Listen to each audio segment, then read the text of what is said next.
Lucky Boys Podcast. The new wave coming in always tries to be different than the previous generation, Yes. right?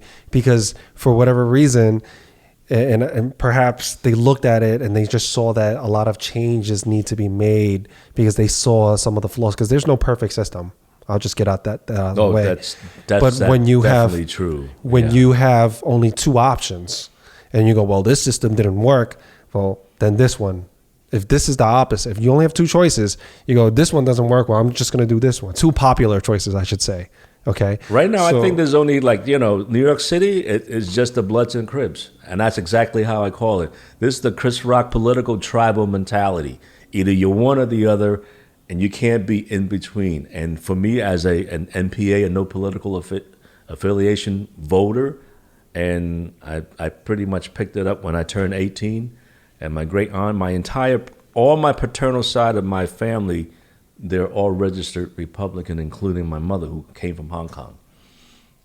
Because at one time, if people know the history, if you were a person of color or black, back in the days, Democrat was not the party for you. Right. And people didn't understand that, why. And there's a history. I mean, if you're going to be an American and did what my mom had to do, my mom came here and worked 10 hours a day riding a Formula One singer-sewing machine, and I had to do that. And she was able to go to Chinatown Manpower Project to study ESL, where she took her citizen exam in English, verbally and written.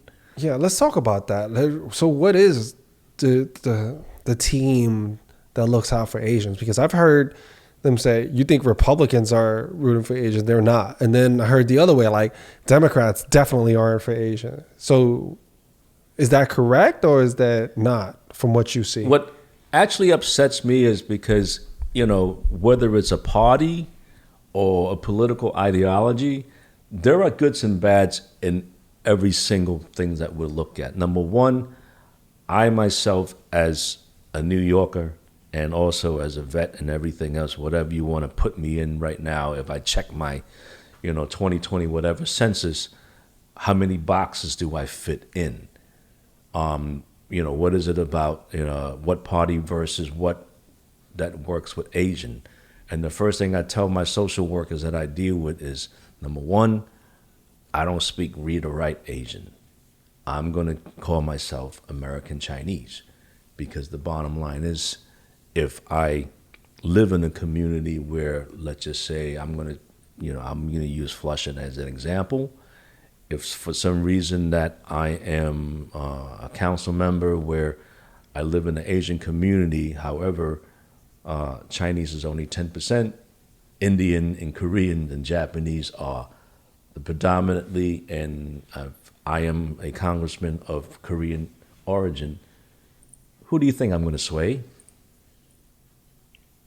But it's going to be an Asian, it's going to be that crab in that bushel, whoever has the power of that size of that pie is going to make the difference of how much political, power and how much government funding depends on that political power. Because if I'm going to talk about Manhattan, Chinatown, and the mega jail or whatever it is, I'm going to represent myself as an American Chinese. Right, like the other Asian communities won't care about what you're talking about. Because Koreatown in Midtown, their business is doing well. Yeah.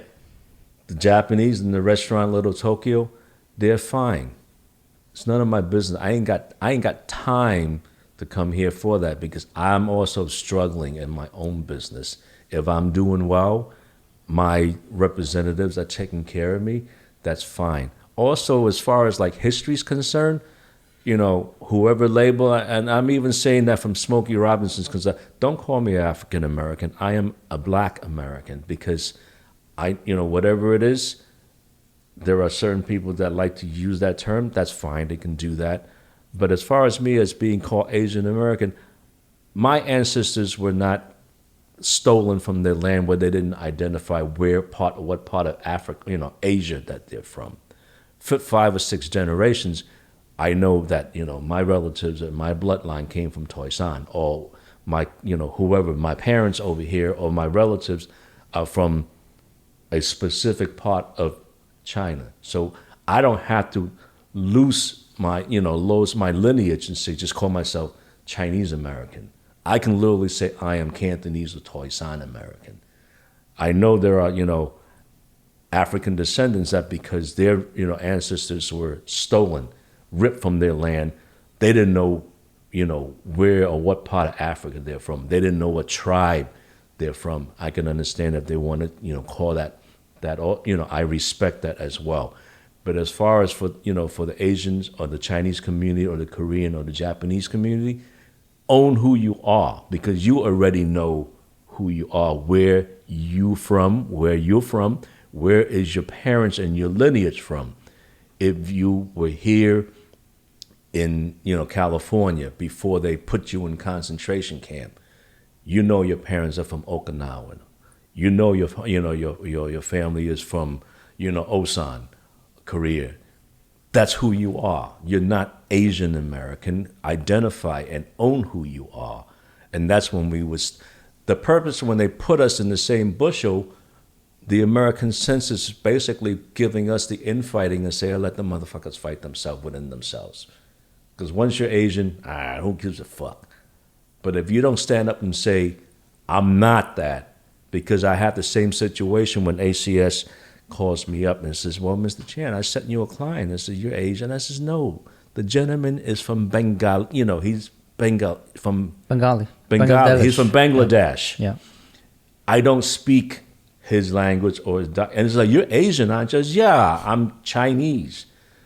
Because if you notice that, just to let you know, predominantly of all the bodegas now are owned by people from Bangladesh. They're no longer a Hispanic or a Latino or Dominican, Puerto Rican thing. A bodega is, yes, it's still a bodega, but the people who operate the bodega are from Bangladesh. And the people who run the majority of the pizza parlors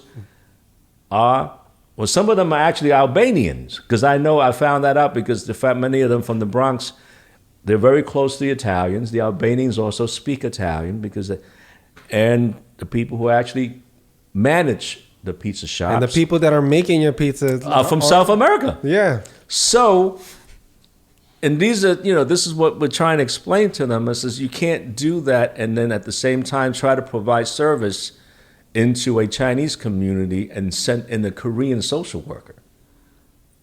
How does that work for us as far as Chinese, Korean, and Japanese? And I'm just going to use those, and Bangladesh. Thank you very much for making my sandwich this morning. This is what happens when we destroy ourselves by labeling us as Asian Americans. We can't. So you feel like labeling us as Asian American hurts ourselves? With human and social services in New York City? Absolutely.